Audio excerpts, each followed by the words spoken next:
রেস্টুরেন্টে গিয়ে আমরা কম বেশি সবাই ক্যাশনাট সালাডটা অর্ডার করে খেয়ে থাকি। সেই ক্যাশনাট সালাডটা যদি ঘরে তৈরি করা হয় কেমন হয়?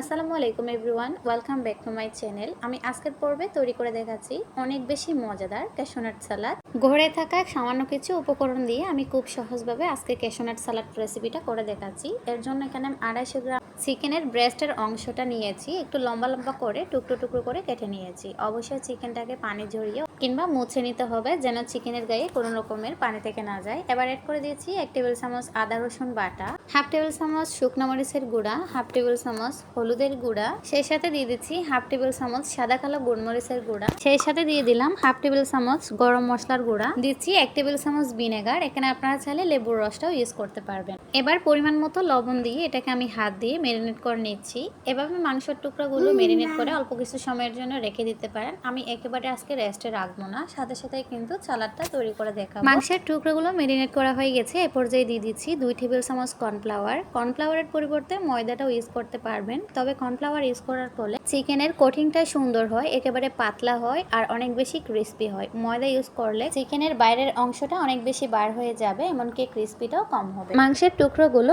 কর্নফ্লাওয়ারের সাথে ভালোভাবে মিশিয়ে নিয়ে এখন চুলায় একটা প্যান দিয়ে পর্যাপ্ত পরিমাণে তেল গরম করে নিয়েছি। এখন আস্তে আস্তে মাংসের টুকরোগুলো তেলের মধ্যে একটা একটা করে ছেড়ে দিতে হবে, তা না হলে কিন্তু একসাথে দিতে গেলে একটার সাথে একটা লেগে যাবে। পর্যাপ্ত পরিমাণে তেল গরম হয়ে গিয়েছে, এমন একে একে আমি মাংসের টুকরোগুলো তেলের মধ্যে ছেড়ে দিচ্ছি। এই মাংস ভাজার কাজটা মিডিয়াম আঁচে করবেন, যার ফলে মাংসের উপরের কালারটা যেমন সুন্দর হবে ভিতর অবধি একেবারে ভাজা সম্পূর্ণ হয়ে যাবে। আর যদি হাই হিটে করতে চান উপরের কালারটা দ্রুত চলে আসবে, ভিতরে কাঁচা থাকারও সম্ভাবনা থেকে যায়। যেহেতু পাতলা করে টুকরো টুকরো করে কাটা এই চিকেনগুলো, তাই বেশিক্ষণ সময় লাগে না ভাজার জন্য। 3 থেকে 4 মিনিট ভাজার পর দেখতেই পাচ্ছেন চিকেনগুলো সুন্দরভাবে ভাজা হয়ে গিয়েছে। আমি এখন উঠিয়ে নিচ্ছি। এবার চুলা অফ করে দিয়ে তেলটাকে সামান্য পরিমাণে হালকা ঠান্ডা করে নিয়েছি। একেবারে হাই তেলে বাদামগুলো ভাজা যাবে না। আমি এখানে 1 কাপ পরিমাণে নিয়েছি কাজু বাদাম। ক্যাশনাট সালাডে অবশ্যই কাজু বাদামটা দিতে হবে। ক্যাশনাট সালাদের মূল ইনগ্রেডিয়েন্টস হলো কাজু বাদাম। এখানে আমি 1 কাপ পরিমাণে কাজু বাদাম নিয়েছি, তবে আপনাদের স্বাদের উপর ডিপেন্ড করে কিছুটা বাদাম কমিয়ে কিংবা বাড়িয়ে ইউজ করতে পারবেন। মিডিয়াম গরম তেলে মাঝারি আছে আমি বাদামগুলোকে ভেজে নিচ্ছি। এভাবে আস্তে আস্তে করে বাদামগুলোকে ভেজে নিতে হবে, তা না হলে উপরের কালারটা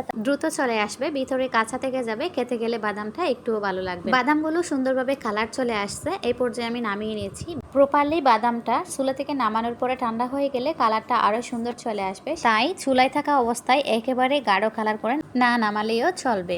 এদিকে আমি কিছুটা ভেজিটেবল কেটে নিয়েছি। যে ভেজিটেবলগুলো ক্যাশনাট সালাডে অবশ্যই ইউজ করতে হয়, নিয়েছি আধা কাপ পরিমাণে শসা লম্বাটে করে কেটে নিয়েছি, আর নিয়েছি সে সাথে আধা কাপ পরিমাণে গাজর, ক্যাপসিকাম নিয়েছি আধা কাপ পরিমাণে। আমি সব ভেজিটেবলগুলো লম্বাটে করে কেটে নিয়েছি দেখার সৌন্দর্যের জন্য। 2টা বড় সাইজের টমেটো বীজ ফেলে দিয়ে আমি লম্বাটে করে কেটে নিলাম। সেই সাথে নিয়ে নিলাম মাঝারি সাইজের একটা পেঁয়াজ, 2টা কাঁচা ঝাল। চুলায় অন্য একটা পাত্রে দিয়ে দিচ্ছি 4 টেবিল চামচ সয়াবিন তেল। তেলটা ভালো করে গরম করে নিয়ে এখন সমস্ত ভেজিটেবলগুলো একে একে তেলের মধ্যে দিয়ে দিচ্ছি। মিডিয়াম আঁচে ভেজিটেবলগুলোকে ছোট করে ভেজে নিতে হবে। আপনারা চাইলে একটা একটা করে ভেজে নিতে পারেন, তবে একেবারে সহজ পদ্ধতিতে আমি করে দেখাচ্ছি। কাঁচা ঝালটা আমি পরে ইউজ করব, সেজন্য রেখে দিলাম। সামান্য পরিমাণে লবণ আর সামান্য পরিমাণে সাদা কালো গোলমরিচের গুঁড়া দিয়ে এগুলোকে ছোট করে ভেজে নিলাম। এভাবে ছোট করে ভেজে নেওয়ার ফলে সালাদটা দেখতে অনেক বেশি সুন্দর আসে কালারটা, আর খেতেও তো দুর্দান্ত হয়, এটা আর বলার অপেক্ষা রাখেন। ভেজিটেবলগুলো ভাজা হয়ে গেলে আগে থেকে ভেজে রাখা কাজু বাদাম আর চিকেনের টুকরোগুলো দিয়ে দিলাম। সেই সাথে দিয়ে দিলাম 3 টেবিল চামচ ডার্ক সয়া সস, 3 টেবিল চামচ টমেটো সস। সসের সাথে সমস্ত উপকরণ ভালোভাবে মিশিয়ে নিলে রেডি হয়ে যাবে আমাদের জটপট ক্যাশনাট সালাড। এই সালাডটা তৈরি করা যেমন সহজ, খেতেও কিন্তু অনেক বেশি মজাদার। সালাডটা একেবারে রেডি হয়ে গেছে, এখন আমি সার্ভ করে দেখাচ্ছি। ক্যাশনাট সালাদের লুকটা দেখে নিশ্চয়ই আপনারা বুঝতে পারছেন এটা কতটা ইয়াম্মি হয়েছে, এমনকি পারফেক্ট হয়েছে রেসিপি। সারাদিন রোজা রেখে ইফতারের পর ক্লান্তি দূর করতে এরকম একটা হেলদি সালাদ থাকলে আর কিছুই লাগবে না। খুবই কম সময়ের মধ্যে গড়ে থাকা সামান্য কিছু উপকরণ দিয়ে এই ক্যাশনাট সালাদটা আপনারা চাইলে ইফতারে জটপট তৈরি করে ট্রাই করে দেখতে পারেন। এইটুকু বলতে পারি ইনশাআল্লাহ ভালো লাগবে। প্রতিদিন এরকম মজার মজার সহজ রেসিপি পেতে আমার চ্যানেলটিকে এখনো যারা সাবস্ক্রাইব করেননি চ্যানেলটিকে সাবস্ক্রাইব করে নিয়মিত চ্যানেলের সাথে থাকবেন। আশা করছি আমার আজকের এই সহজ ক্যাশনাট সালাদ রেসিপিটা আপনাদের কাছে খুবই ভালো লেগেছে, এমনকি সহজ মনে হয়েছে। সবার সুস্বাস্থ্য কামনা করে পরবর্তী ভিডিও দেখার আমন্ত্রণ জানিয়ে আমি আজকের মতো এখানেই বিদায় নিচ্ছি। আল্লাহ হাফিজ।